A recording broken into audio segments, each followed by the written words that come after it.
Ladies and gentlemen, the time is 6:30. Let the record indicate that this is the regular scheduled meeting for planning and zoning, and that the agenda has been duly posted, and that we do have a quorum present tonight.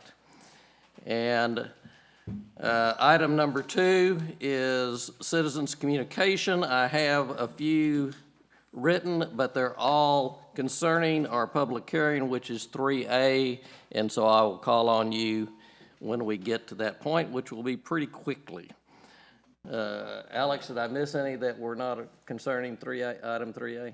No, sir. Okay, thank you.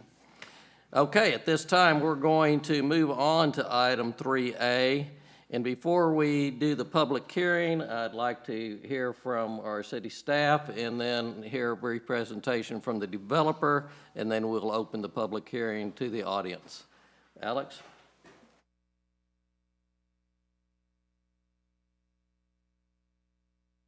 Good evening, Chairman and Planning and Zoning Commission. I'll go ahead and read the caption for the record. This item, as you suggested, it is a public hearing to consider and make a recommendation to the City Council regarding a request to rezone an approximate 100.76.7 acre tract of land to a planned development with an underlying zoning designation of SF65 in order to allow for a single-family residential development known as Solara, generally located on the north side of FM 121, east of Hackberry Road. This request is subject to a request by property owners to voluntarily annex the properties that collectively comprise the 176 acres into the city limits. So this is the 176.6 acre tract of land, as stated a moment ago, that is comprised of 3 different property owners. It is currently located within Grayson County and not inside the city limits. We have received a request to annex this property into the city limits. It is west adjacent to Thompson Farms and is therefore eligible for annexation into the city. And so in conjunction with annexation, properties inherit an agricultural zoning designation.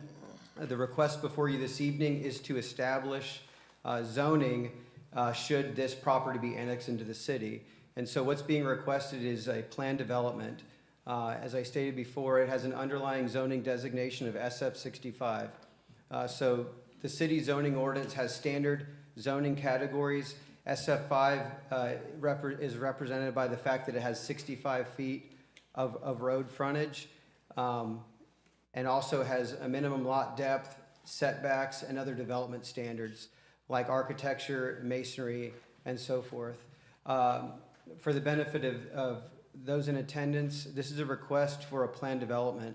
And what that does is it enables an applicant to propose zoning that has tailored development standards that don't succinctly adhere to the city's zoning standards.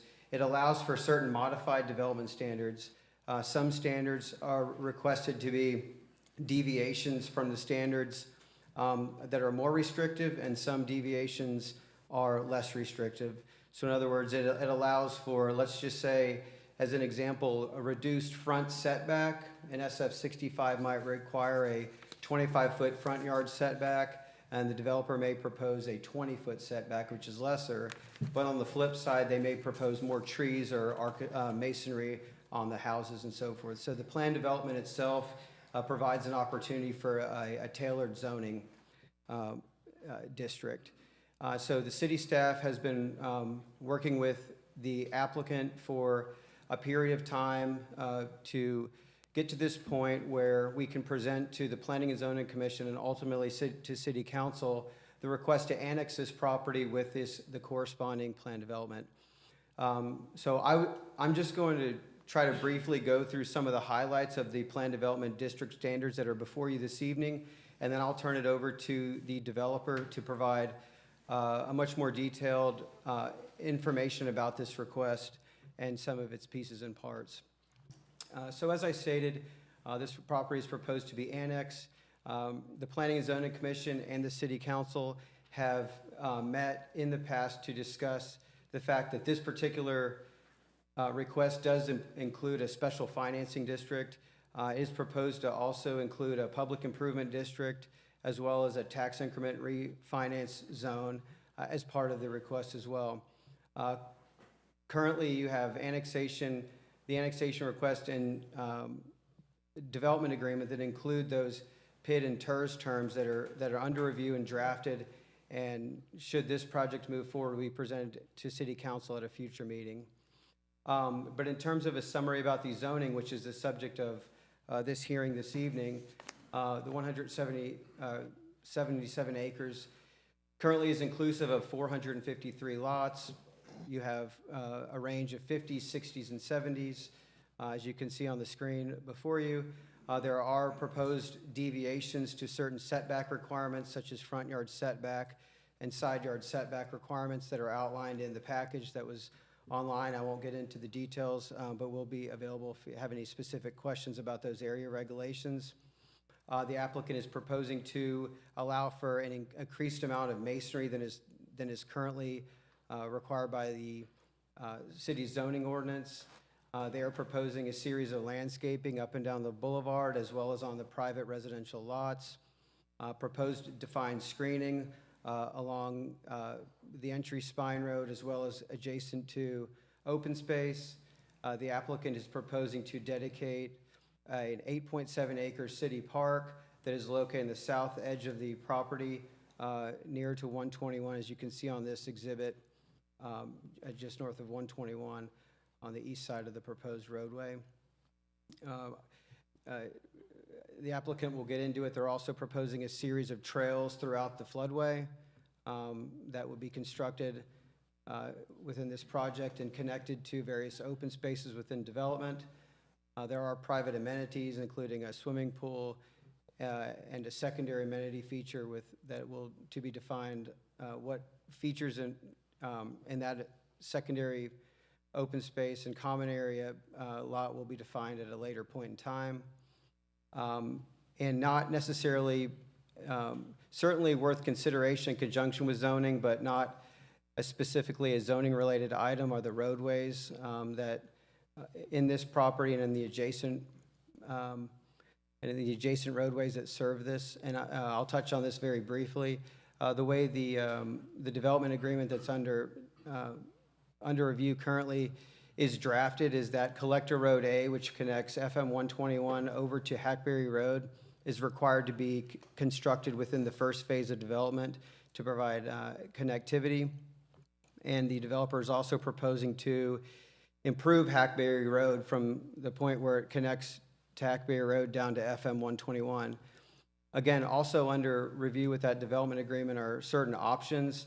The developer's committed to up to the connection point of the subdivision, but the city is also currently in discussions with Grayson County to seek their appetite to participate in the tax increment reinvestment zone in order to allocate certain tax increment to this project that would enable the road to be constructed of concrete. And so that's a sincere consideration that we're still working on. But those two options are currently on the table. We did receive one public hearing reply form that was handed out to you prior to the meeting. And so with that, I would gladly answer any questions you have of staff at this time. That's a very broad overview. Otherwise, I would turn it over to the applicant to provide a bit more detail regarding this request. Sure, we'll have some questions later. Let's turn it over to the developer. Good evening, Chairman, Commissioners. My name is John Arnold. I'm with Scorberg Company, 8214 Westchester Street, Dallas, Texas, 75225. I know you just said make it brief, and y'all have seen we've worked on this for quite some time over the last year, but we have some new people in the room, so I kind of want to go through a little bit of the history of the project, who we are, so it might be a little more brief, a little less brief than originally planned. Is my slide the next one? Oh, yeah, there we go. So this community, we're branding it Solora. We're a Scorberg Company.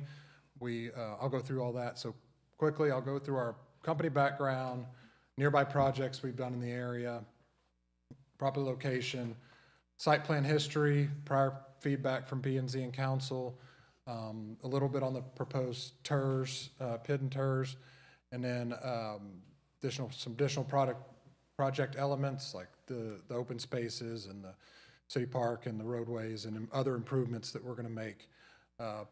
Just a little more detail than Alex just went, and we'll just do some representative product. So we are Scoreberg Company. We are local to DFW. We're a privately owned company, family company, been in business for about 40 years. We've built all up and down 75. We started in Plano and have gone up Parker, Lucas, Fairview, Allen, to McKinney, to Anna, to Melissa. We've been in Anna since about, let's say, 2003, and I'll kind of go through some of those projects, but we've developed over about 7,000 lots. We have 22 active projects. We've worked with 30 plus municipalities, and we completed, that number probably is about 100 by now, projects over the last 40 years. Scoreberg Company projects nearby. Our lone project in Van Alstyne so far is River Ranch. We helped a home builder, kind of came in at the last minute and helped a home builder get that project delivered who was struggling on it. Put that on the ground about, I'd say 14 months ago. It's in sellout mode right now. It's 188 single-family lots. Phase 1's on the ground. Phase 2's about to start. Very similar lot sizes to this project we're proposing. We have 50s, 60s, 70s in that project as well. House sizes, that's on the low end, 1,800, but I don't even think we have anything below 2,800 in that subdivision right now. Our builders in that are Pacesetter Homes, Windsor Homes, our home builder, and then Stone Hollow Homes. Projects in Anna, like I said, we've been in Anna since about 2003. We started acquiring this land about that time. We built Pecan Grove, Anna Town Square, and most recently Anna Ranch. So Anna Town Square was a 2,000 plus lot, about 600 acres, master plan community. It had single family lots in it, anywhere from, we had some townhomes in there to 40-foot product, 50s, 60s, 70s. It's kind of a life cycle community. There's some mixed use in there that ended up being some multifamily and retail on that project. And that project's probably on its last 150 lots. It started in 2011, was my first major project, so I've been in the area for a while. Builders in that were Windsor, Horton, Megatel, Pulte, Pacesetter. Lot sizes range from 6,000 to 1,500 square foot, about 120 acres mixed use. Anna Ranch was a recent project that we did that was just put on the ground. It was about 170 acres, 515 single family. This was a little more dense project than what we were planning here. This is close to what we were actually came to y'all at the very first, because we had just got this done in Anna. Like, we've been working with y'all since early 25, put this project under contract in 24. We had closed this one earlier that year, and so we were looking to replicate that project that we just did with a couple builders. We'll get into that a little further, but came up to actually present a very similar project to y'all when we first got here. So it was 40-foot lots, 50-foot lots, and 60-foot lots, about almost 4 units per acre. Lot ranges from 64 to 7,200.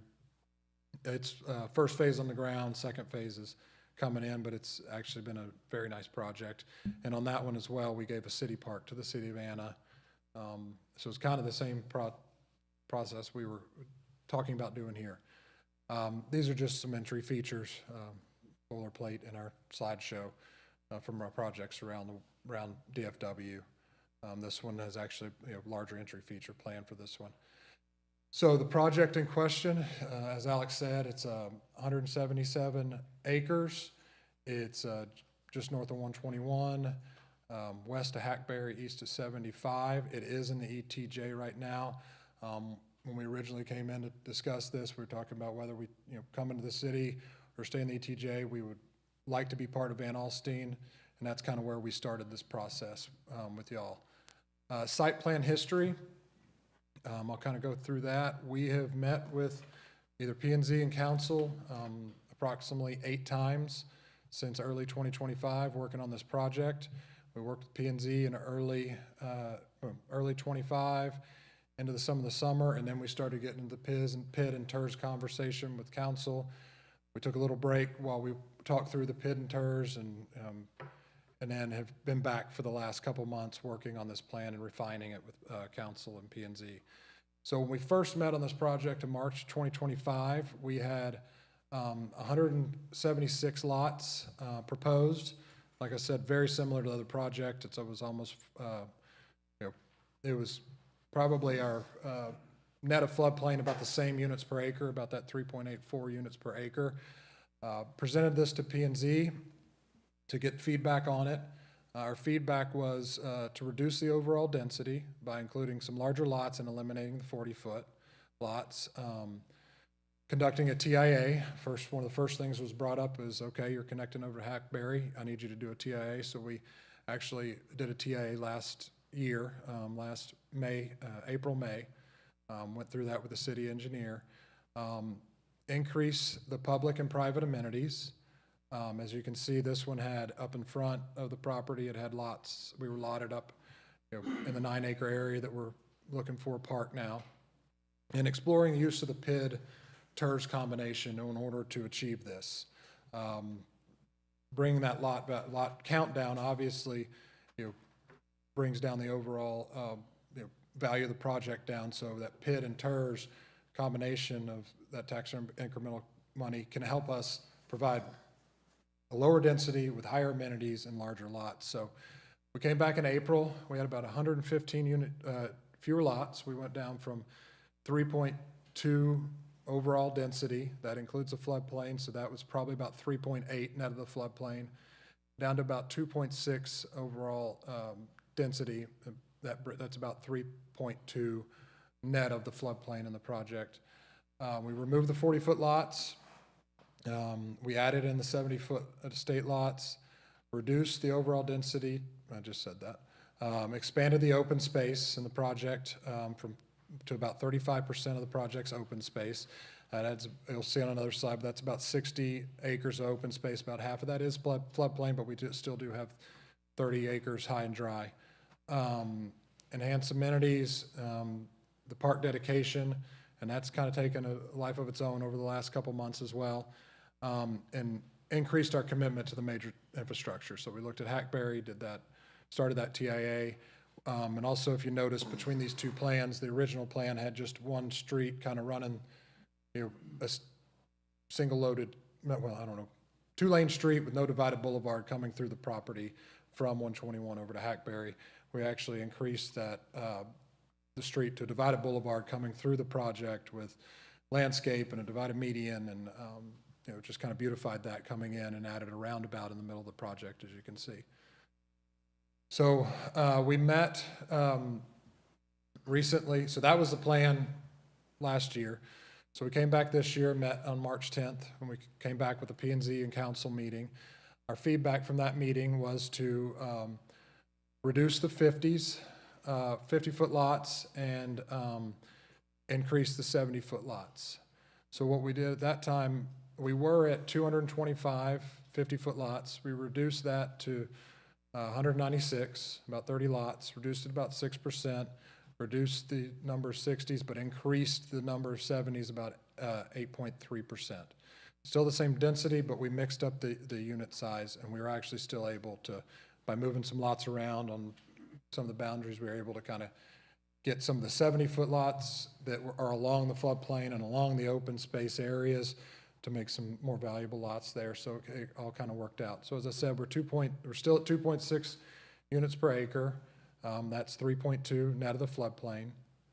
And as Alex said, with our PD, we're increasing the architectural standards. That's actually a mistype. It's 80% in the PD, but those two numbers are wrong, but I think Alex had it right a second ago. But then we'll also increase architectural standards. We have a list of about 15 items that also the builders have to choose from. It's one of those things that cities can't regulate anymore, but a PD allows us to come in and put more restrictions on us, more restriction on our builders to make it a nicer community moving forward, and keep the life of the project. So we're 10 years from now, people are still building the same quality homes. So one other thing that did was, made the community a little more compatible with the area. I heard from one of the neighbors that showed up at one of the meetings was that we wanted something, lower density than Thompson Farms, but, closer to Mantua. So I put this table together. We're at 2.6 units per acre. Mantua is at 3.3 units per acre. That's the first phases, 1 through C. It's about 800 lots. So those first 3 phases, about 3.0 units per acre.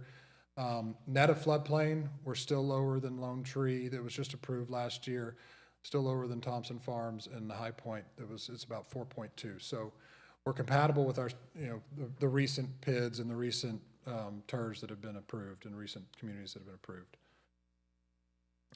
As Alex said, we can come back to this if there's specific questions, but this is our zoning standards. I put it in there in case we need to talk about that. But as Alex said, we have the 50-foot lots, 60-foot lots, 70-foot lots. We are hitting the depth on all the lots. Our larger lots will be at least 125. Most of them are 135 to 40 along the floodplain. Minimum lot area is 6,000 for the 50s, 7,200 for the 60s, and 10,000 for the larger lots.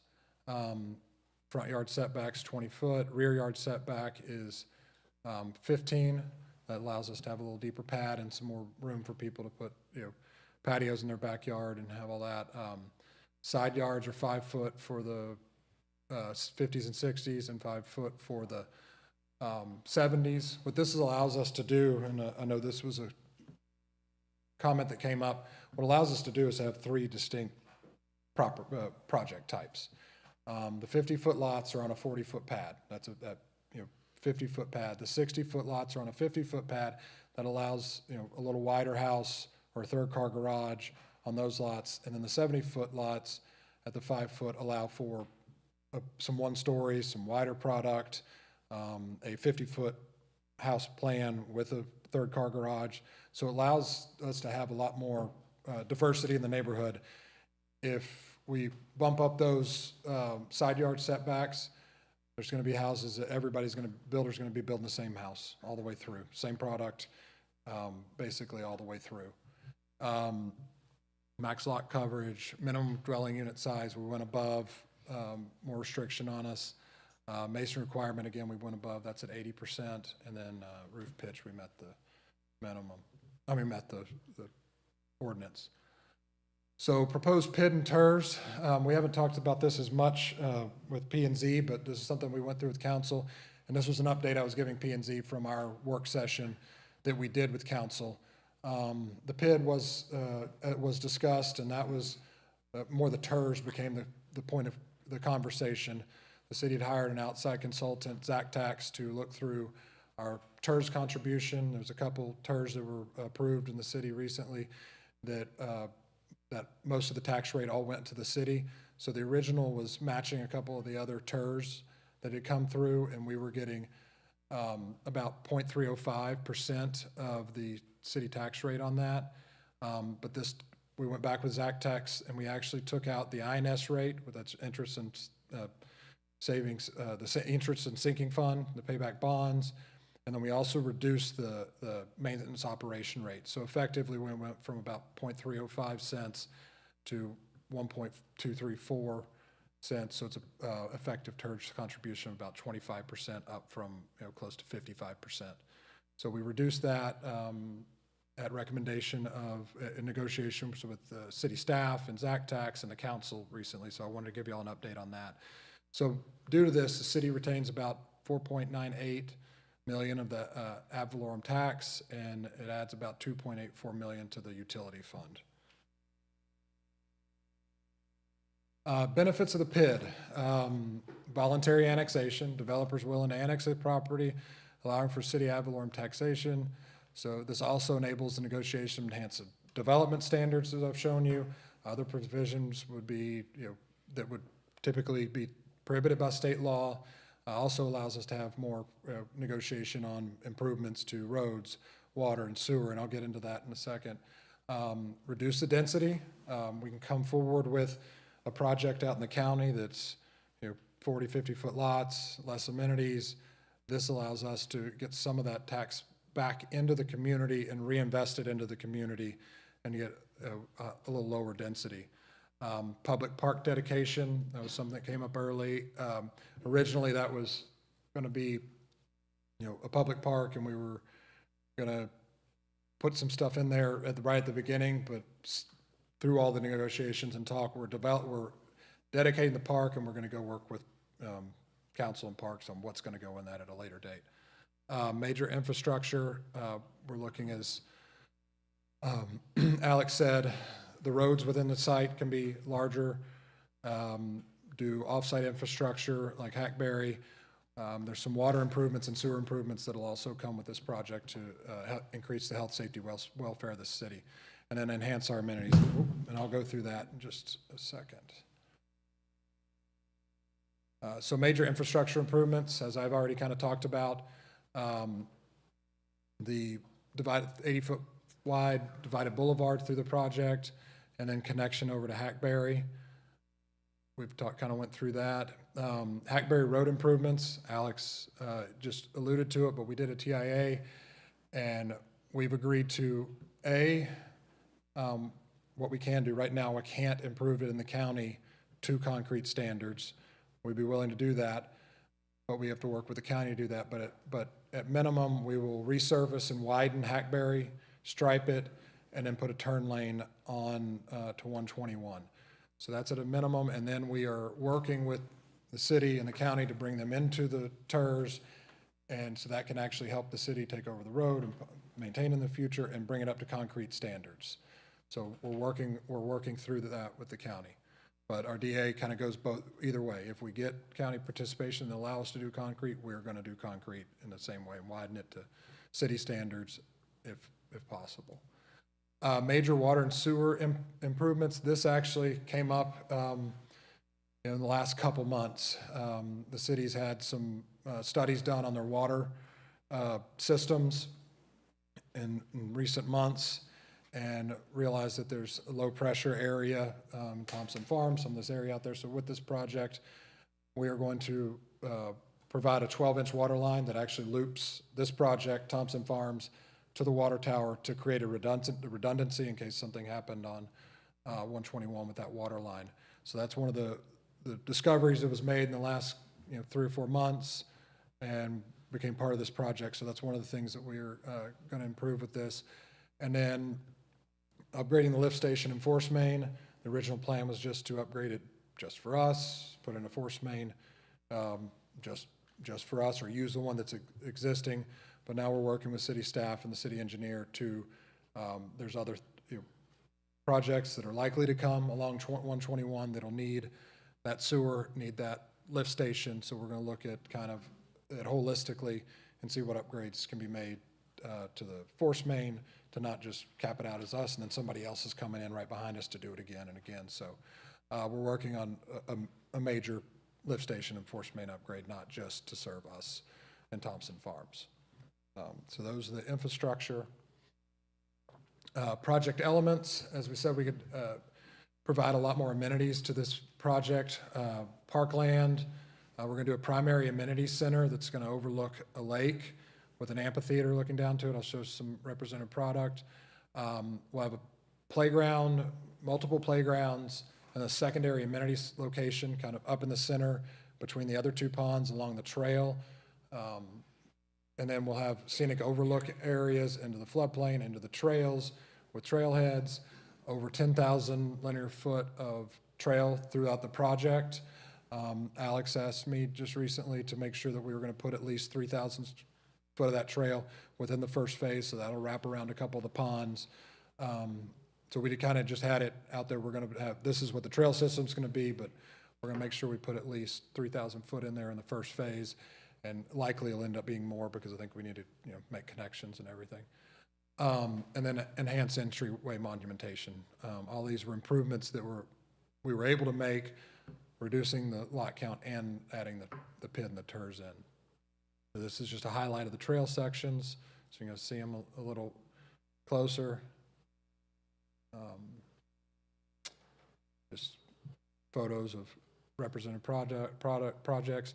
This was a park plan of what we could add. The one on the up on the right, the picture of the engineering picture was what we did in Anna. We built a parking lot, a pavilion, pickleball courts, tennis courts, and some sand volleyball. And they gave us a list of 7 items that they want us to build, and that's what we did there. And these are just other, ideas and representative photos of some engineering stuff that we've done in the past.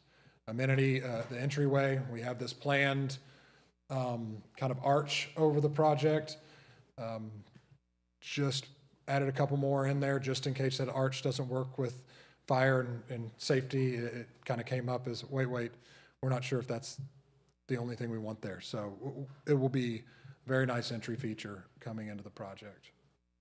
I just put this back in kind of in case we want to see where these numbers were. The amphitheater down by the pond, we plan to do an amenity center with like kind of a dropping amphitheater down to the pond. Has not been fully designed. This is a 3D rendering that we had generated. And this is a secondary amenity center with trails, representative pavilions, playgrounds, and then representative product from some of our builders. See, these are some of those plans. You have a three-car garage. Okay, that's my presentation. Sorry it was not brief, but I'm here to answer any questions. We'll get back to you with questions after the Okay. public hearing. Okay. And at this time, we're going to open up the public hearing, and let me give you all the rules of engagement for public hearings. We have some people that are signed up to speak, so they will have the first opportunity. Then we'll open it up to anybody in the audience that wants to speak. You have one bite at the apple. You can't come up multiple times. Each person will be limited to 3 minutes. And this is a time for us as a group to listen and not to talk. And so if you have questions and stuff, we will not be answering the questions when you come up. But then after the public hearing is closed and we get into dialogue, at that time, there's a good likelihood that some of those questions will be answered in our discussion. But we can't answer questions during the public hearing, if that makes sense. So when you come up, please state your name and address, and then you will have 3 minutes to say what you think we need to hear, okay? And so, starting with the public hearing, we will, the first one up is Matt Sullivan.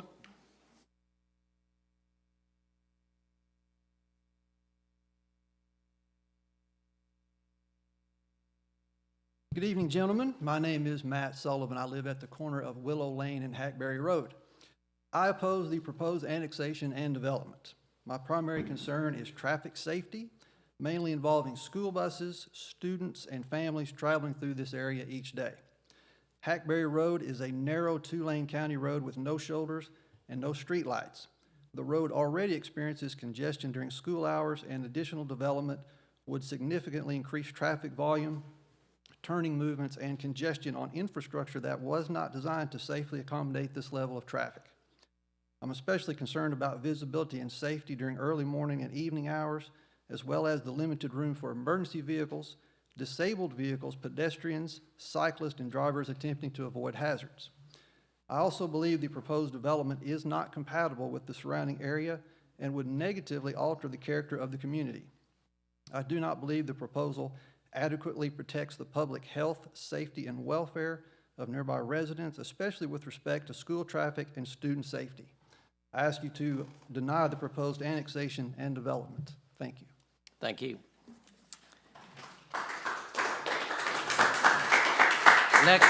Next, Elizabeth Sullivan. Do you want to just say ditto, or you want? Okay. Okay. And next, Bob Hendricks. Bob Hendricks, 456 Hackberry Road. I'm next door neighbors with Walkers just that are on Willow Lane, and Matt's on the other side of it. Ditto on the traffic concerns. Ditto on schools, not only school children's safety, but also how's the community, what's the plan to take on another 456 homes? The traffic on Hackberry Road is will be upwards of 1,000 additional cars a day. That's just a quick look at, AI.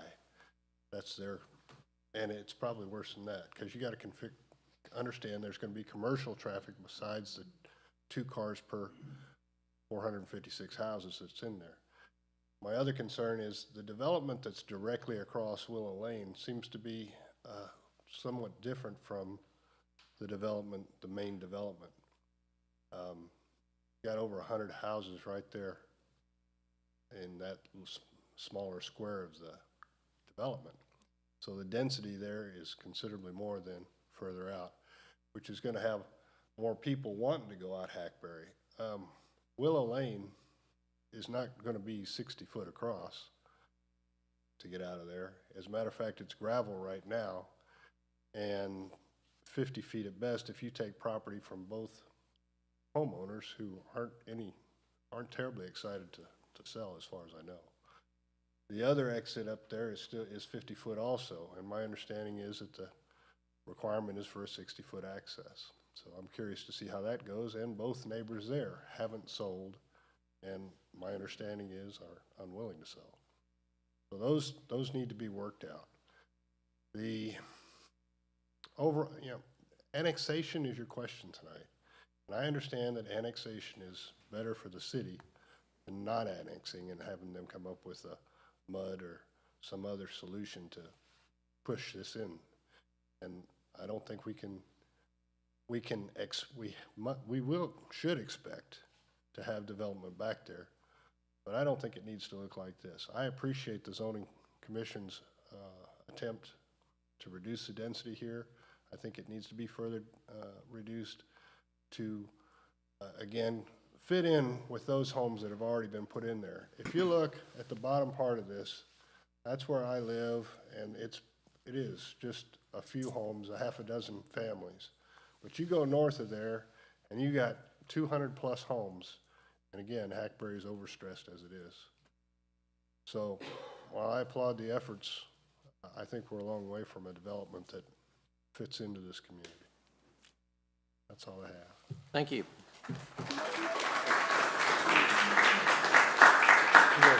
Next, Time down to the second. next I have Lisa Walker. Good evening, Chairman and Commissioners. My name is Lisa, and I'm the homeowner at Hackberry and Willow Lane. You can see the little red line right there where the road for the neighborhood does not extend because Matt Sullivan and the Walkers have decided not to sell. So anyway, that's where I'm at. I'm sorry, I'm not used to speaking publicly. I apologize. So my husband and I have been married for 42 years, and we've lived there for 27. We raised 3 kids who went off to university, and then 2 of the kids came back to Van Alstyne to settle too. We own that home, and we have 4 properties in town as a family. So we're invested. In fact, one of the homes that we own in Van Alstyne is one of the oldest houses in town. It's 130 years old. So we love the fact that we're preserving history and that we are invested in the community. The thing that I would like to approach, I agree with Sullivan and with Bob that these are big issues, but my main concern is that there's a survey conflict along Willow Lane. In 2023, we tried to refinance our house to get some money to buy another property, and we were denied by the banks because there's a survey conflict all along Willow Lane that needs to be corrected. We can't sell, we can't refinance, we're stuck while that survey conflict's there, so that needs to be addressed. Anyway, that's all I have. Thank you very much. Those are the ones that signed up ahead of time, so we're going to try to do an organized fashion of allowing anybody in the audience that would like to address this issue. Let's start on this side. Is there anybody on the back row on this side? As my finger goes down.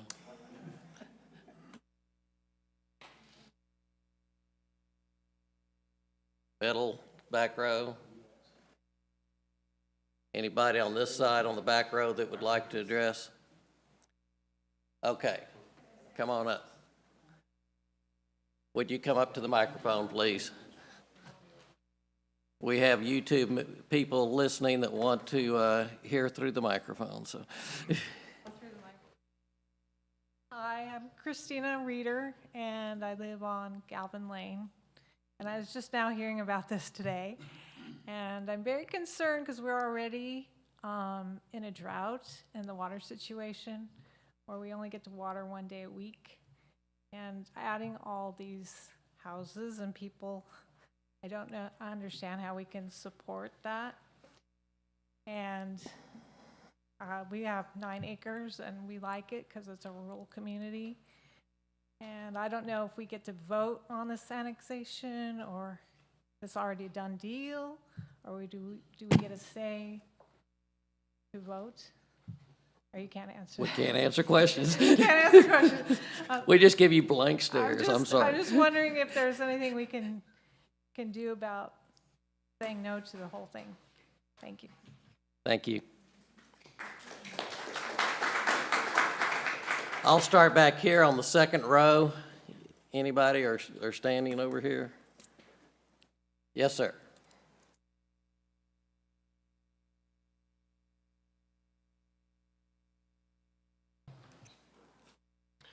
Hi, folks. I'm Lance Bertzel, and I have the property adjoining this proposed development to the north. I'm at 536 Lorraine Drive in Pardo County.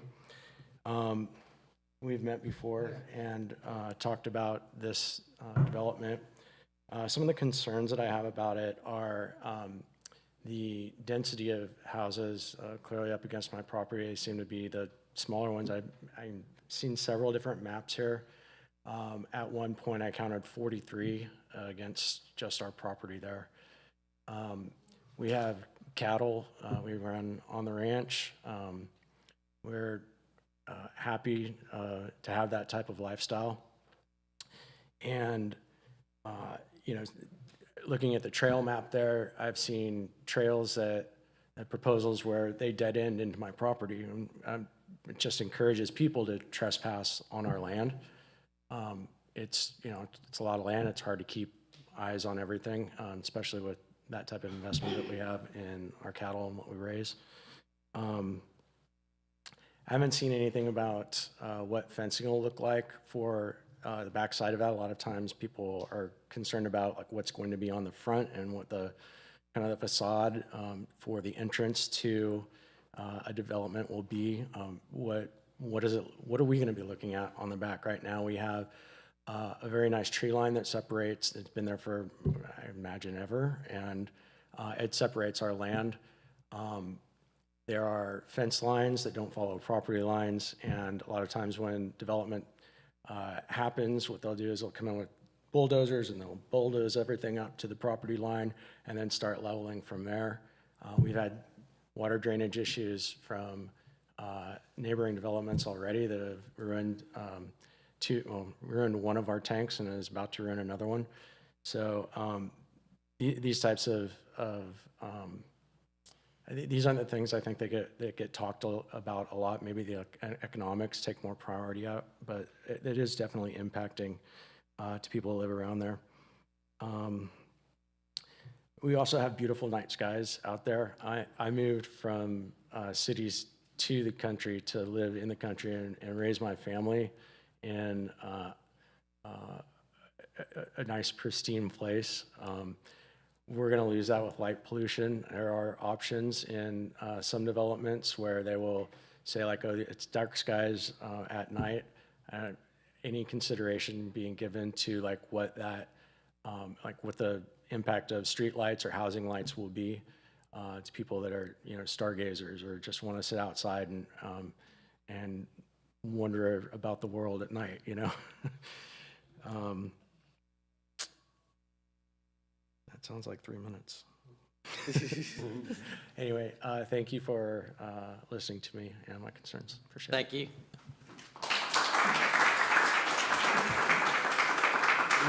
Middle of the middle row. This side, anybody on the middle row? Okay, front row, anybody else? Yes, sir.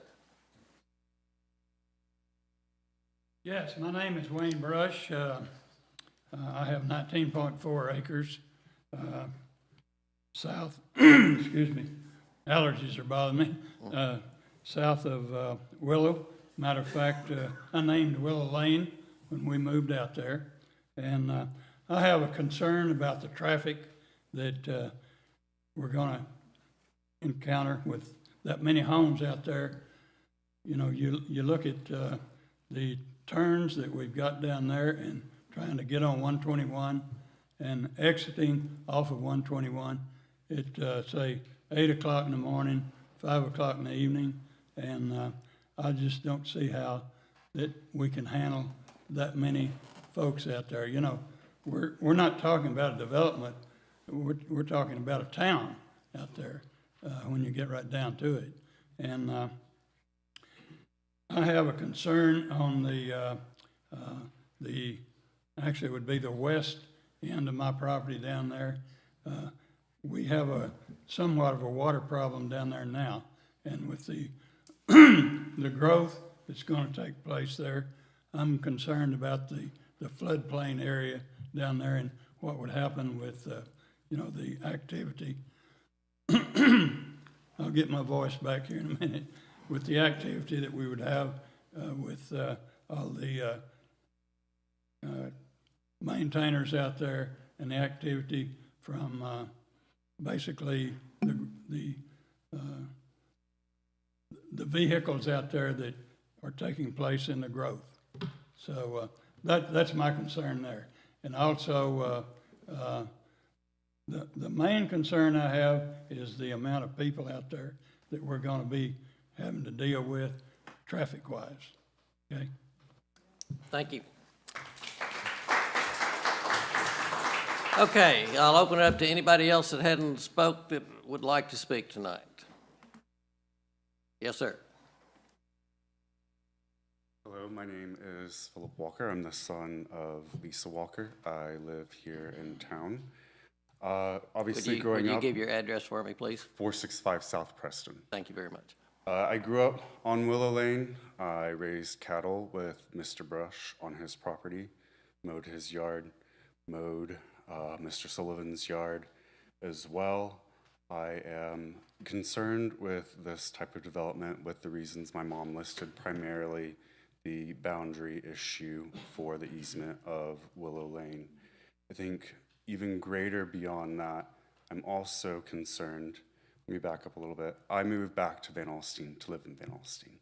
I didn't move to Van Alstyne to live in Anna, Melissa, McKinney, Fairview, Allen, Plano. I love the agricultural environment of Van Alstyne. I love that people can come here and raise animals. You know, all the photos that the slideshow went through, it's copy and paste development that are in hundreds of other towns all throughout Texas. You know, they all blend together. You can't tell where you're at anymore. There's no uniqueness. So I would encourage the council to, you know, look at a different path forward. Thank you. Thank you. Anybody else that would like to speak tonight? Yes, ma'am.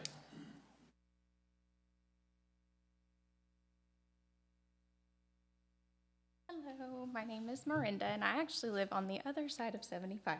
And Would I you live give your on- last name Oh, I'm also? sorry, Miranda Mulholland, and I live Thank in you. Sister Grove. Okay, thank you. So to your point, young man, I was born and raised in Plano, and behind us there were a bunch of cornfields. There was nothing in Plano. There was no Stonebriar, no Frisco really. It was just a bunch of very, very small neighborhoods. And watching all of it grow up we all knew that growth is inevitable. And as another gentleman mentioned, tax dollars they're very heavy weighted. But seeing the density of these neighborhoods is disheartening as a younger person.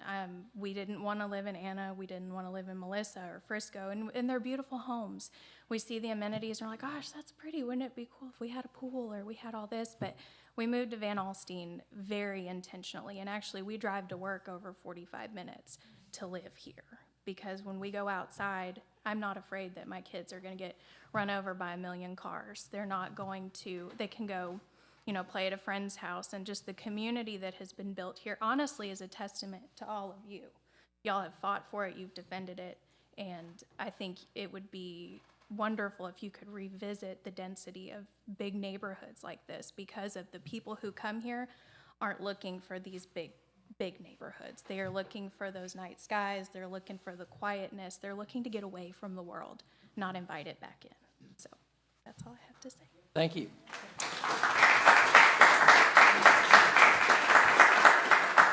Anybody else? Yes, ma'am.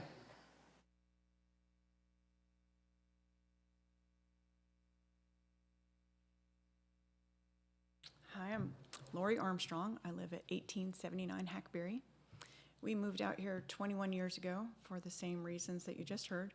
I could feel the difference in the temperature as I approached Van Alstyne because there was less concrete. I appreciate the dark skies and being able to see the stars. A little bit more quiet, that I can hear the birds and I can hear all the other animals. And really my concerns not only are that we would lose a lot of that beauty that comes in the form of nature, but we would be adding the density and thinking about that type of density. Just like she said, that's not why the people live in Van Alstyne. We want to be kind of out and spread out a little bit. But thinking about the use of Hackberry for the development, we're going to be looking at even heavier traffic than what's currently on there. It is just a 2-lane road. It does not have shoulders. It is not in great shape, and even if they'd repair it afterwards, thinking about the type of workload that would be on it at that time, that the residents who currently live there would be very restricted for all of the construction vehicles trying to go in and out of there, as we're trying to go to and from our lives right off of Hackberry and 121. So that would be a challenge. Then I also think about, these entry points that have been discussed, and when I did a very little bit of research on the Grayson County sites that give some insight into how wide these streets are supposed to be. It does say it's supposed to be 60 feet, and there's not that much room there. But, and I also am concerned about, water, because I don't want to lose the pressure that I've got right now. It's not that great. But just, there's a lot to consider in how this is going to influence. This is going to add, think of how many people this is going to add in vehicles and all of that onto this small road in our small town, and how that's going to affect every aspect: water, utilities, night skies, temperature. There's a lot involved. I also am concerned about, like they were mentioning, the sides of the development in the back, and our neighbors who have been there and chose to live here for all these years, how that's going to affect their life, like their day in and day out of what they get to see out their windows and what they get to hear at night or not, or during the day. So thank you for listening. Thank you. Yes, sir.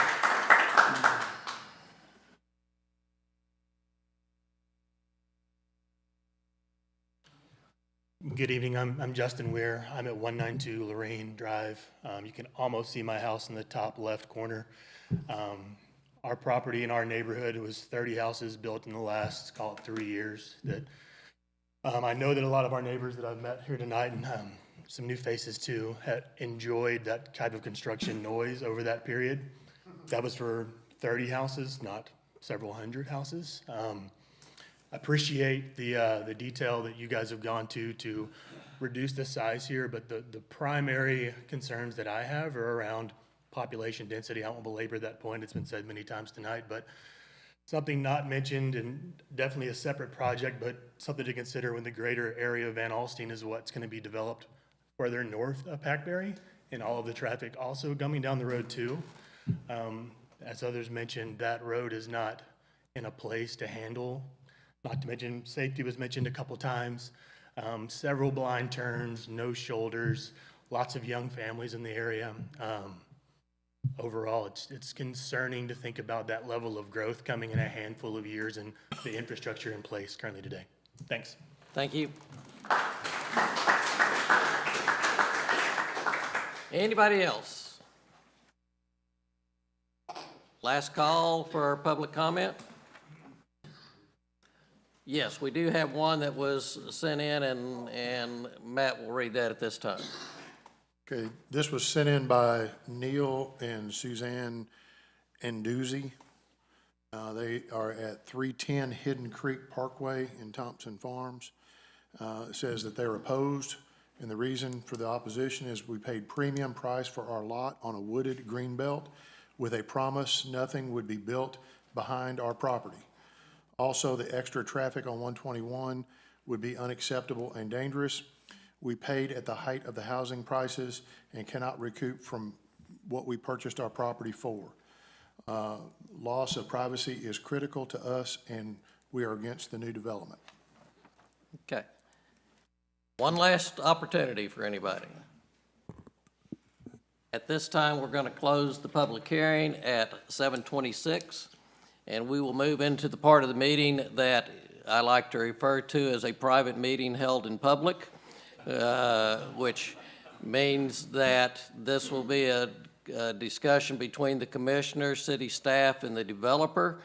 Y'all are welcome to take it in, but at this time, we have no more comments from the public, but hopefully you'll hear some of the questions that were asked during your time, during the public hearing. You'll hear some of the answers and logic and things like that in our discussion.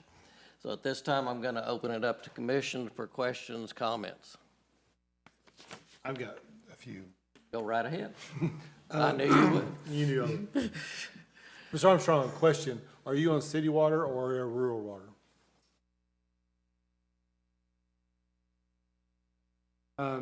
Is my understanding this will be on city water, so this will be a different supplier for water, is that correct? Yes, sir. Okay. So it shouldn't affect any of this group's water pressure because it's a different supply. Second, ETJ versus city. This is something that this commission has been dealing with for years. We have much less control on what is put in if it's in the ETJ rather than the city. If it's in the city, we have much more control and can control what's being developed and how it's being developed.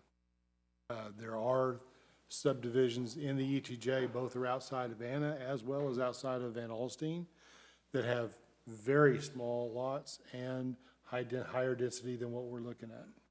Okay, not that density is a big, a factor. It's just they don't have the architectural things that we have available at our disposal through PD. Features, parks, pathways. Those are things that when you annex into a city in a planned development, you have access to those things.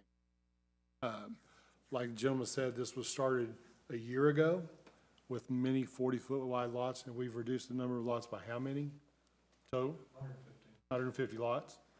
So if you look at what the conversations that we had last month, the number of executive lots, I think this is what they're called, the 70-foot wide lots increased. And if you think about what a 70-foot wide lot is, that's a pretty good size. If you look at the River Ranch, I think that was a 65-foot wide lot, correct? And if you drive around that, or you go to Tinsley Meadows and you see the width between the houses, those are 65-foot wide lots. If you go to Georgetown, those are typically 60s. Mantuays are 60s, 50s, and 45s, correct? So that gives you kind of a bearing as to what you're looking at. So if you have a lot, how many did you say you had 70s? 125 70s? Okay. So that's what, third, not quite a third, 26, 23%, 24%? So if you take, but 60s and 70s are a big portion of your property, is that correct? Okay, so just want to throw that out. 27%. Okay, so realistically, yes, there are 400 some odd lots. If I'm living anywhere east of, if you draw the line from the western side of the property up where it goes across Willow Lane, I think all the way up, basically, the majority of the traffic will be going south on that main artery. You're not gonna have that many people, because most people are, when they leave that subdivision, they're gonna go over to 75, right? No? We don't, no dialogue. Okay, so I would say a lot of people coming out of that subdivision will go east to 75. Even if they go south to the high school, they're still gonna go through that main road. Yes, Hackberry will have an increase. I'm not gonna argue that. Hackberry increase will have traffic increase, absolutely. That's one of the reasons why this council and the cities worked with the developer to try to get some help on Hackberry, because is it what we want? Well, no, we want concrete. We're gonna have that, if we're gonna add that traffic, we want concrete. I think those were the only things that I had to say. But I'm sure I'll think of something else. Open it up to the rest of the commission. I had a question. Yes. This is a question for this is a question for city staff. Some concerns were brought up about the availability to, with Willow Lane and the surveys and issues with that. Can you speak to that at all? I'm not familiar with the survey conflict. I don't doubt that one exists, but if there's not legal access to get to Hackberry Road, then that'll be a private matter that would need to be resolved. Okay. Would you like to address any of that, or do you know if any, could you talk to that? I'm not sure about the survey conflict on Willow Lane, but we designed that road to be, on Willow Lane, to be fully on our property. There's a 50-foot right-of-way that actually extends to Hackberry. And I heard a lot of people say, well, he's supposed to build a 60-foot wide road. That's the right-of-way, that's the width of the right-of-way, not the width of the pavement. Right. So it'll be 50-foot wide. That road through there will be 37-foot wide, the wider road up there. So there's, the pavement won't shrink. The sides of the road, the right-of-way. So the road will be entirely on your property? Mm-hmm. Okay. It'll be through the right-of-way. No, I'm sorry. That's incorrect. Well, That's incorrect. It's not the Willow easement. I'm not talking about the Willow easement. I said, would you address your remarks to us? what I said is I'm not sure what's going on the Willow Lane private easement. We designed that to be on our property. I'm talking about the right-of-way that's just to the north of it. There is city right-of-way, or there is right-of-ways directly through there 50-foot wide to Hackberry. That's not, I'm not talking about the Willow Lane. So there won't be any conflict with getting a road to Hackberry? No, there's right-of-way there now. The project stops until it. Yeah, the project stops, and we wound that road up, and we have multiple layouts to get that road up. Willow Lane, that's our best case right there, but it's designed to be on our property. If not, we move roads up, and that Willow Lane road moves up. Okay, that was my question. Thank you. I'm sorry, we cannot have public comments at this time. Anything? Yes, so, yes, you have come to this committee several times. We've talked about this development. I do appreciate the fact that you guys have density of the homes that are in there. And, you know, when I listen to a lot of the people that are talking about this, they also make a lot of sense. I get it. Every developer is trying to put as many homes as they can on the property they have because they want to max. Everybody does that. We've got a giant one going north of Hackberry that's going to do. But I am concerned that, you know, I think that we made some concessions when we talked about all of this, especially with allowing some of the 50-foot lots, when our standards are 65 is the minimum one. And then when I get the paperwork back and this agreement that you're putting forth, want the ability to increase those executive at 50-foot by 10%. And then as long as it doesn't decrease the signature lots, which are the 70s, by 25%. Well, that doesn't make any sense ever. So It doesn't, let me yeah. finish. So what I see is, it's want to be able to increase those smaller lots and decrease the larger lots by a much wider margin. And I'm like, why would we want to do that? That really bothers me that that's even in there. So now you can try to do that. I'm not 100% sure either. Alex and I were talking about it, and we, some language was come up with to allow some flexibility when we're designing. And Alex and I have talked about it since then. I don't know if you want to comment. I'm fine with striking it or adjusting it or anything like that. It was language that was kind of added I later. think if we make a motion to approve, it would be capped at the 453. No, I'm just saying, if you Which read is what the- they put in there. I understand that. I wouldn't that's say, what yeah, I'm I would saying say is that was, our there was something motion- that was tried to put in there to not We- to do anything like what you're saying. We will make them, if this goes forward, we will make it to where it will not go above the 453, and if they don't want to do that, then the Yes, deal's off. that 100%. That was kind I of, get that, we're keeping it 453, but the there's a lot of trade-off- pages in that, and that was a mistake. I'll just admit that.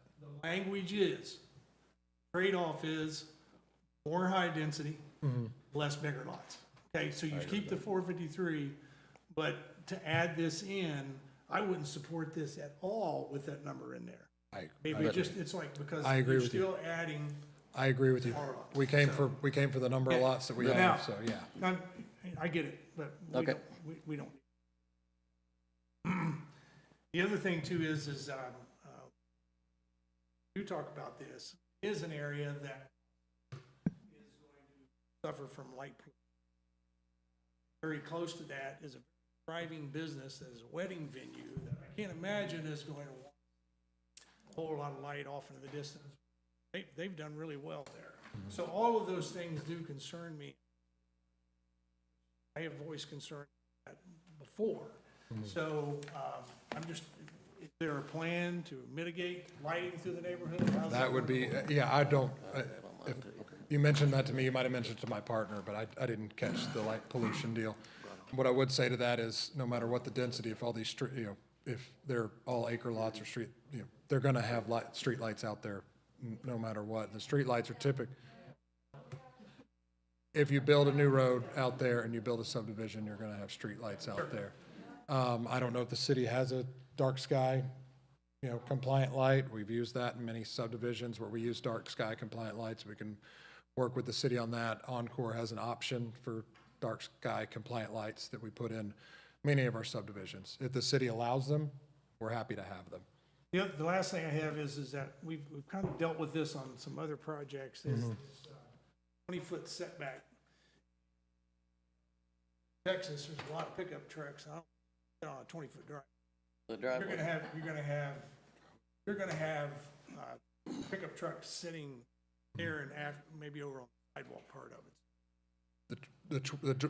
In the PD, the garage is set back further than that 20 foot. It's at 25. Yeah, the garage is set back further. That's the front facade, like the front of the house, the front door, so it can be set back. Point of note, just personal experience. Two trees will kill grass in 20 years. I don't have any grass. I love trees. I like trees. I like I having believe lot of that's a trees. city requirement, right? That's a standard. City No, standard. well, in our subdivision, we pulled that out because you can't keep grass growing underneath two. One in the front, one in the back, yeah, that's fine. Two in the front on a 55, on a 50. I'm just saying you're gonna have. Yeah, Did you have, Mike? Well, I will not repeat anything that was said here, but I'm a little concerned about the rear yard setback. 15 feet is roughly from the front of that wall. 15 foot allows for, a back porch, a patio hangover, something like that. It allows for the depth of the pad. So there's very few products that actually go all the way back that far. Like, so we'll set up a pad that's 80 foot deep. So let's say 20 foot minus 15, that's 35. That's 85 foot. And then that 15-foot setback allows for maybe a larger patio or something to hang over a pool or something like that to go a little deeper. 20 is really not that big of a deal because we have an 80-foot pad. We just like to leave a little 5 foot of cushion in case there's a deeper, one of the 80-foot lots ask for that, something to encroach into that 15-foot. But most of the houses will stop at, 72, 73 foot. And so that would be, be okay for a 20. If it's a massive heartburn, 20 is okay, but we like to keep a little bit of flexibility, because when we don't, we get 400 requests for variances on it and things like that, so. And if you just confirm one thing, 80% masonry? Yes, I'm sorry, there was a mistake in there. It was 80%, that's at 100%, and we were. And something that was brought up in the public forum that I'd like to just make a comment on was runoff. And all the subdivisions have to be engineered, and the amount of flow off of the property cannot exceed what it currently is. And of course, there's lawsuits and stuff like that because engineers screw up sometimes and it doesn't happen correctly, but there's a recourse if it does, and we've had that situation. It's the law is that runoff, so you have detention and retention ponds. That's why they put the beautiful fountains and ponds in and stuff, is because they need some place for the water to go from their property before it runs off of their property. And Matt, I think you had something else. I was just to add to that, most of this flows into that floodplain, and a lot of that open space isn't floodplain. We will be reshaping, increasing the size of those ponds, using them as detention, and then you have a massive floodplain there to hit before it hits anything else. And we've had good experience with staff and their engineers. His new engineer, I worked with him in probably 6 or 7 different cities, and he is one of the most strict engineers there is. So he's very thorough, very good. I had one more question that came up during the public hearing. There was some concern about what the screening would be like on the houses along the north side. What is your thoughts on that? Currently, it's 6 foot board on board, so not just flat panel. It would be board on board with the top cap on it. Okay. And also, there were concerns brought up in the public hearing about termination of trails onto private property. Would likely not terminate it. We would do a roundabout towards the end of it. Okay. You turn around. It's a 10-foot wide trail, so we do a radius where people can turn around. And obviously, I haven't walked every inch of that property to determine where a trail is going to stop, where a trail is going to end. It's a conceptual plan.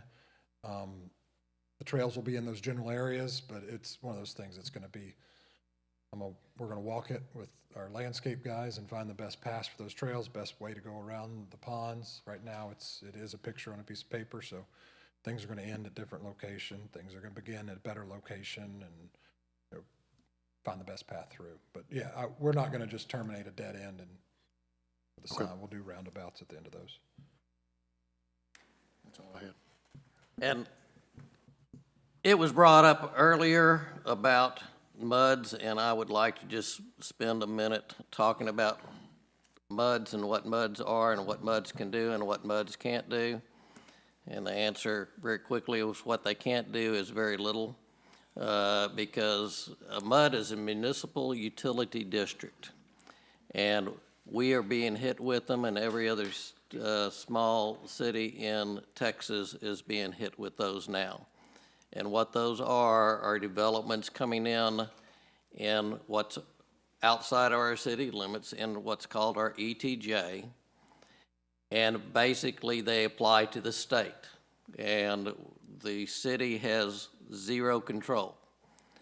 And if they get approved by the state, they find their own water. We have one right now that made a deal with one of the water utility districts that's east of town right now, that if you go out 3133, you will see a mass of land that has been cleared. And they are 100% 40-foot lots. We have zero control over it. We don't want it. But what's happening, talk to your legislators, what's happening right now is that's where the majority of development is taking place now, or MUD's coming in. And I don't want to get into politics, but the last 10 years, cities have lost major control over what and the state has given it to big developers. And that's what's happening, and research, look it up. It's very, very frustrating that, and this commission has increased our standards. You still see 40-foot lots going in. That was stuff approved 7 to 10 years ago. We don't approve 40-foot lots anymore. The county is now trying to take steps to reduce the amount of MUDs and stuff being able to come in, but it's very, very difficult. And so some things that we approve, it's not our number one choice, but it is what the best of the options that we have to protect the property around us. So tonight, once we finish with our discussions, the next step is we will make a motion that will make a recommendation to City Council. And all we do is make a recommendation to City Council. It's the City Council's final decision. Okay? So with that, is there any other questions, comments from commission? I have just a couple. Okay. We talked about the 453 being the number. I want to caution the 453 can be, we need to clarify what those come. Because right now there's an increase or decrease in percentage. Okay? But we need to either eliminate the percentage or increase the percentage on the 70s, increase the 50s and 60s by a smaller percentage or whatever. But just throwing out, okay, we got to have 453 lots. They could have 450 foot lots and whatever. So I think we just need to change the percentage to constrict the ability to make major. If you will allow me to make the motion at the time, I will have that done. Perfect. Secondly, I do like the idea of black sky street lights. So I think we need to, is that a possibility? We can put that in the motion? Yes. Lighting and dark sky. Black sky, is that what? Dark sky, yeah. Whatever. You know what I want. Ask all for something else and look at you crazy. We want to see stars. Not by being beat up, but so I think we put that some in that question. One of the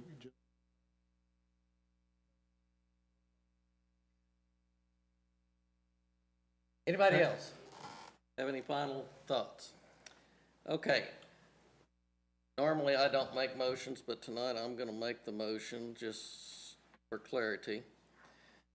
I will make a motion to recommend to City Council the approval of this proposal with the following stipulations: that there be a minimum of 124 70-foot lots, that 60-foot lots cannot decrease by more than 10%, and that the overall number of lots cannot exceed 453. Furthermore, that the development agreement will include dark sky lighting. There's a motion and there's a second. Is there any further discussion? State lots.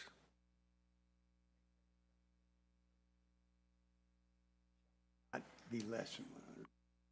Then that they're stuck 100%, and my motion was that it cannot decrease by more than 10%, but if they decrease it, they have to go to 50s, and they're gonna have land left over. So it just turns to green space.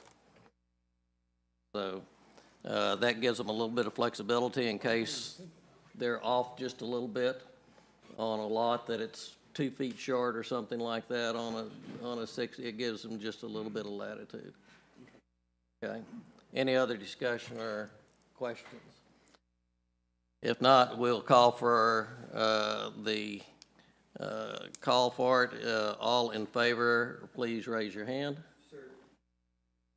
Yes, Jim seconded. All in favor signify by raising their hand, please. All opposed and no abstained. It passes 4-1-0. We do appreciate the audience tonight and the comments. As I said, we feel kind of stuck with some of this and feel like this would probably turn into a mud if we didn't approve it the way it's approved. So we are about to take a 10-minute recess before we move on with our agenda. At that time, it's very difficult when we finish a big item and everybody wants to leave and they want to talk right here or right outside the door, and we can't. So within 10 minutes, please be far enough away that we can continue our meeting. Thank you very much. We appreciate your input and you coming tonight.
And our next item on the agenda is to conduct a public hearing, consider and make recommendations to City Council regarding the approval of our comp plan 2035. Alex. Thank you very much. I don't have much of a presentation, but I just wanted to make a few remarks. Assuming it's still the public hearing. And Dalton's in attendance here with Public Management Incorporated as well. So it's been quite a road. We started with the grant application submission back in October of 2023. Fortunate enough to get awarded the grant in 2024.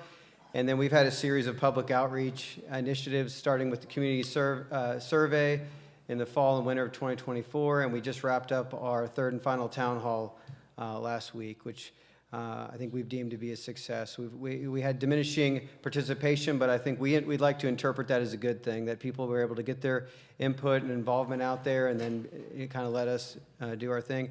I just wanted to kind of give a big appreciation to the Planning and Zoning Commission for all your involvement and input on the plan since it began. This is essentially the beginning of the formal adoption process, the public hearing this evening.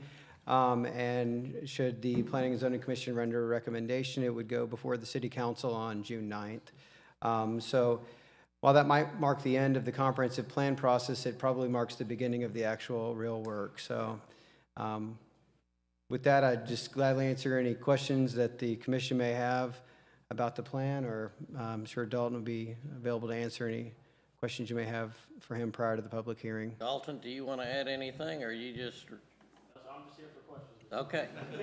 Then with that, I'm going to open up the public hearing part of this, and anybody that would like to address the commission concerning the comp plan 2035, it is open now at 8:05 for public hearing.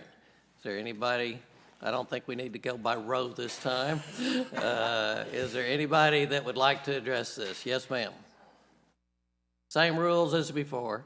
She'll be quick. I understand. Hello, Board. Jennifer Nowakowski, 175 West Shreveport. I heard some interesting comments today that maybe the city should also consider the low lighting citywide. Maybe that should be something going forward so we all can still see a teeny tiny star out there in the sky. And I think it will, and well, I'm not supposed to be making comments right now. I'll make some comments in a minute. Not following my own rules. I'll make some comments in a few minutes. That's my only comment that I can think of right now. Okay, thank you. Is there anybody else in the audience that would like to address this? Yes, ma'am.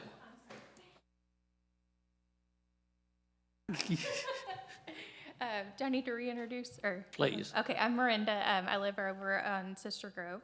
And so first off, stellar job. That book that you guys created and all of the research that you guys put into it, it's perfect. Very, very digestible. Very, very easy to see that y'all have been very thoughtful with the history, but also growth is coming, and what does that look like? So awesome job. Awesome. So I was looking at the transportation and how the overlays of Grayson County have like the major arterials, the minor arterials. The only one that I was concerned about, just speaking from a personal one, there's kind of a snaky road on y'all's top right that goes from 121 and then will cut up through. And so I know this is just like a preliminary goalpost. It's not set in stone, but there's a lot of homes through there that are both new and have been there for quite some time, like 70s, 80s. So a lot of very established families. So I know we have to create some way to get that 121 traffic diverted, but if consideration could be made in the future about cutting through, hopefully not through a bunch of homes, that would be appreciated. So thank y'all very much. Thank you. Is there anybody else in the audience that would like to address the commission on this topic? Last call. All right, at this time, the public hearing is closed at 8:07. I'd like to address a couple of things. I think where you're talking about on 121, I think we got that from the county's transportation plan. And so we're just duplicating theirs, and they're the one that's going to have to change. And it is, they will go with the road of least resistance when they do this, because annexation's one thing when it's voluntary, annexation, or not annexation, but what? Eminent domain, taking people's land is, that's one thing that I think the state's gotten right, and that's very, very difficult at this point. And lighting,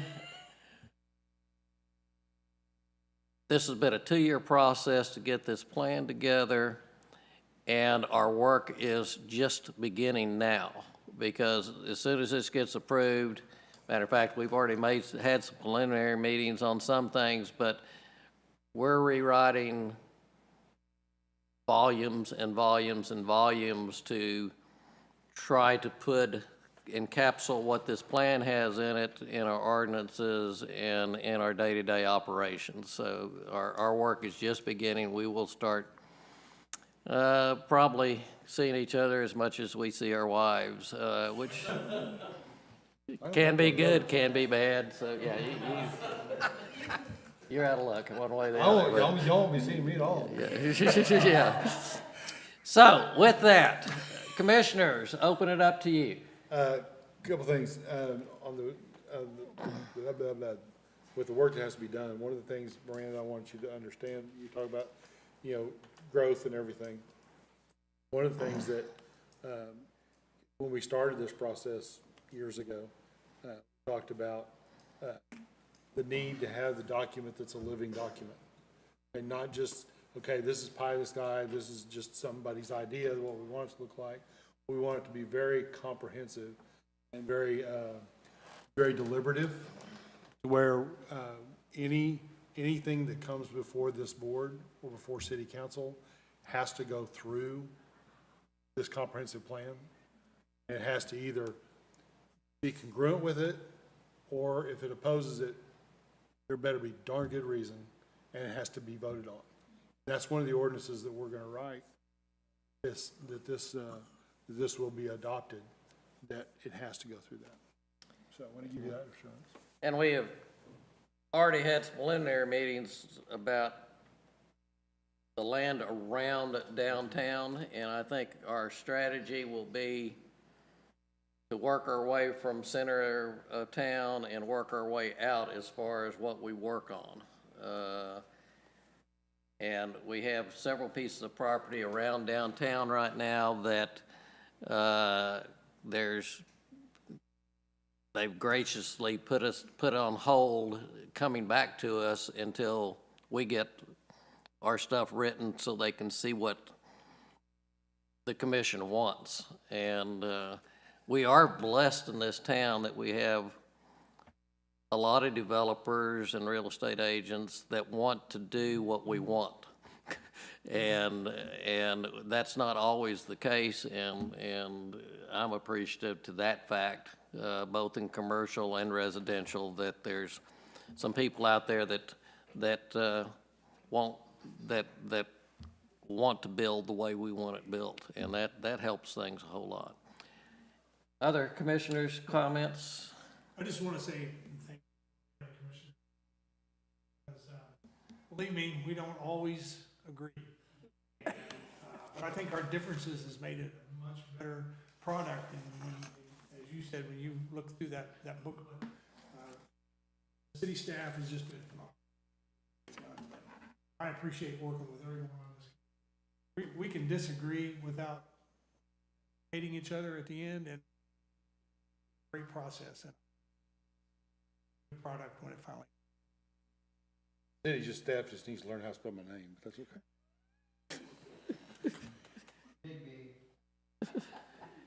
Anything else that is actually pertinent to the? I told you it was a big.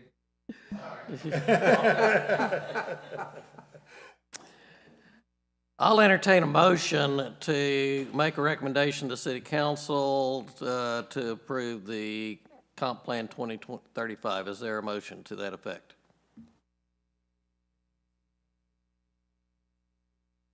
Is there a second? Got a motion and a second. And Uphold made the second. Is there any further discussion? All in favor signify by saying aye. Aye. See, I didn't use hands that time, I was pretty sure. Okay, any opposed or abstain? Motion carries unanimously. We appreciate your work, city staff. It's been an awesome job, and we, Alex, whoever, I know it's been all departments on hand, and I appreciate please pass our appreciation on to everybody. And we hope that city council will take this and approve it, and we can get to work on this. With that, commissioners, any closing comments? Very excited about the future. Anything else? City council has a meeting tomorrow night that I think is going to be discussing more about financing of properties. Is Yes. that? Oh, sorry. Thanks for the reminder. There is a special called city council meeting tomorrow in this room beginning at 4:30. You may recall the special joint meeting back in March where we just talked about special financing districts. Tomorrow's discussion picks up and discusses specifically MMD's, municipal management districts, and to get a little bit more of a nuanced information about how those can be set up, different structures, and different approaches to MMDs. And then we'll segue into further discussion with the developer of the 236 acres at the end, on the east side of Blythe Road, on Old Highway 6, as they are proposing an MMD and a TER. So a bit more development information there. Commission is certainly encouraged to attend if possible. Let the record indicate I will not be here. I'll be cheering on a group of young ladies that are going to be at state softball. So, What time is that, 4:30? yes. And Alex, what else do you have for the good of the cause tonight?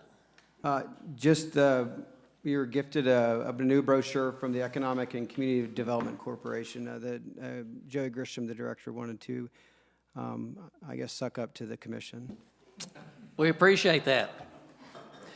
And I also want to recognize our alternates that are both here tonight and their hard work on the comp plan and their input in on that.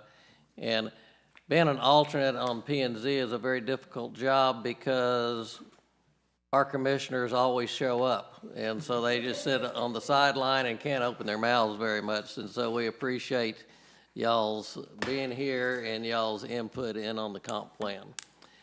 With that,